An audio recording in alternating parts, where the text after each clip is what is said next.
नमस्कार दोस्तों, स्वागत है आपका भूगोल की पाठशाला बाई आयुषी जायसवाल में। आज हम अपना नया टॉपिक शुरू करने जा रहे हैं, लेकिन उससे पहले एक खास बात। अगर आप जियोग्राफी पढ़ रहे हैं तो आपको जानना जरूरी है। आज है 22 अप्रैल यानी अर्थ डे।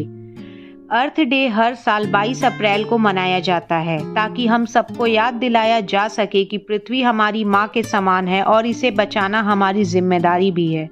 चाहे वो पेड़ लगाना हो, पानी बचाना हो या प्लास्टिक का कम इस्तेमाल करना, छोटे छोटे कदम मिलकर बड़ी बदलाव ला सकते हैं। तो आइए आज के दिन एक वादा करें कि हम न केवल पढ़ाई में आगे रहेंगे बल्कि अपने पर्यावरण की रक्षा में भी जिम्मेदारी निभाएंगे।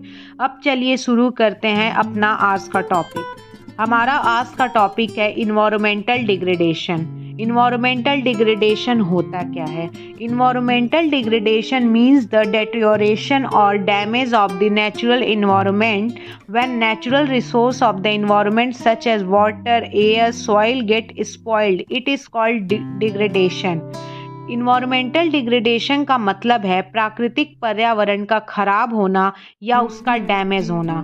जब इन्वायरमेंट के नेचुरल रिसोर्सेज जैसे पानी, हवा, मिट्टी खराब हो जाते हैं तो उसे डिग्रेडेशन कहते हैं। एग्जाम्पल, नदियों का पॉल्यूटेड हो जाना, एयर पॉल्यूशन के कारण विजिबिलिटी कम हो जाना, जमीन की फर्टिलिटी खत्म होना।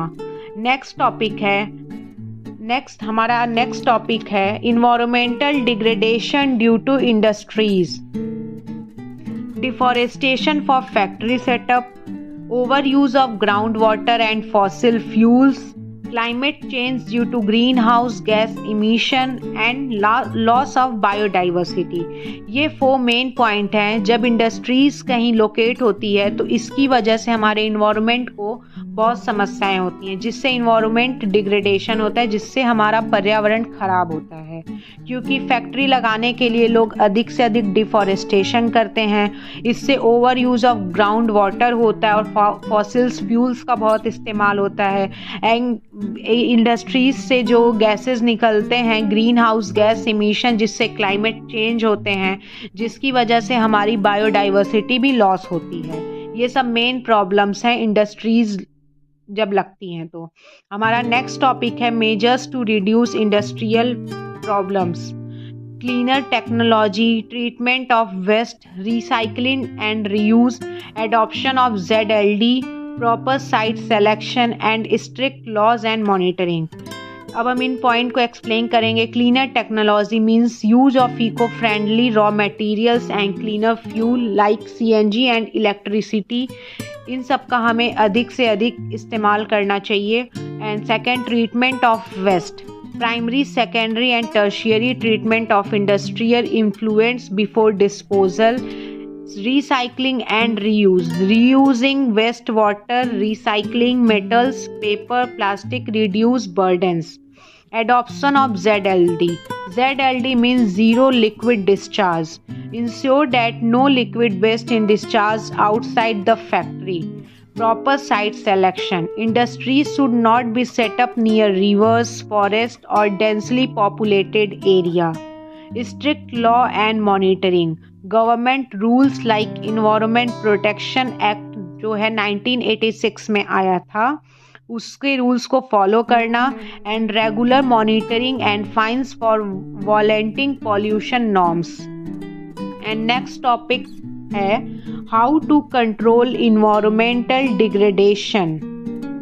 पहला, better waste management, pollution control equipment, shift to cleaner and renewable energy source, reuse and recycling, afforestation and green belts, environmental laws and regulation, public awareness and corporate responsibilities, and decentralization of industries. Better waste management.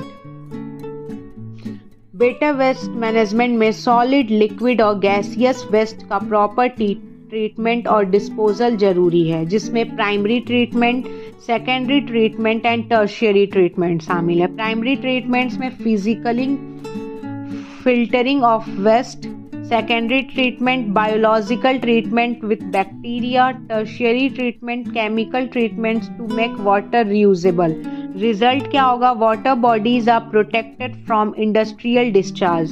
And second, pollution control equipment factories को लगाना चाहिए जिसमें electrostatic precipitation, जिसमें smoke particles filters करने के लिए, scrubber जो harmful gases absorb करने के लिए, नॉइस बैरियर्स एंड साइलेंसर जो नॉइस पॉल्यूशन रिड्यूस करता है, इन्फ्लुएंट ट्रीटमेंट प्लांट्स ETPs जिसमें लिक्विड वेस्ट ट्रीट करने के लिए। And third, shift to cleaner and renewable energy sources from coal and diesel to CNG, solar, wind and hydro electricity. Clean fuels कम pollution करते हैं और इन्वायरमेंट फ्रेंडली होते हैं, इसका अधिक यूज़ करना चाहिए। Reuse and recycling, paper, plastic, glass, metal को रिसाइकल करके एनर्जी और रिसोर्सेज दोनों बचाया जा सकता है। ट्रीटेड वाटर को गार्डन्स, कूलिंग, टॉवेल्स या टॉयलेट यूज़ के लिए रीयूज़ किया जा सकता है। इससे वाटर वेस्ट भी नहीं होगा, इसका रीयूज हो जाएगा।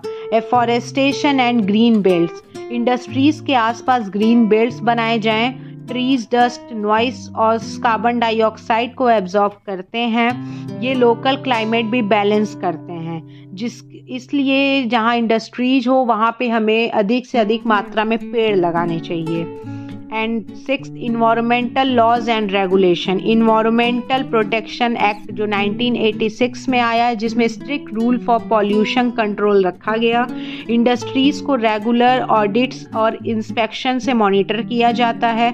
पॉल्यूशन कंट्रोल बोर्ड्स इंश्योर करते हैं कि कोई लॉ ब्रेक ना हो। अगर कोई इंडस्ट्रीज लॉ को, नियम को तोड़ती है तो उसको अधिक से अधिक पनिशमेंट मिलता है। And seventh, public awareness and corporate responsibility, लोगों को अवेयर बनाना पॉल्यूशन के डेंजर्स के बारे में। इंडस्ट्रीज अपने सोशल रेस्पॉन्सिबिलिटी का पार्ट समझे। CSR, इको लेबल्स और ग्रीन सर्टिफिकेशन प्रमोट करना चाहिए। And last, decentralisation of industries, बड़ी इंडस्ट्रीज़ को कंजेस्टेड एरियाज़ में नहीं लगाना चाहिए। पॉल्यूशन कंट्रोल के लिए इंडस्ट्रियल एरियाज़ और रेसिडेंशियल एरियाज़ को अलग अलग जोन करना चाहिए। तो दोस्तों, आज के इस वीडियो में हमारा क्लास 10th का चैप्टर 6 यहाँ पूरी तरह से ख़त्म होता है। तो अगर आपको आज का ये वीडियो पसंद आया हो तो इसको लाइक, सब्सक्राइब एंड ज़्यादा से ज़्यादा शेयर कीजिए। आज के लिए बस इतना ही। कल हम नए चैप्टर्स के साथ आएंगे, जो है हमारा कल लास्ट चैप्टर 7 लास्ट चैप्टर है इस क्लास 10th का। तो आज के लिए बस इतना ही। धन्यवाद।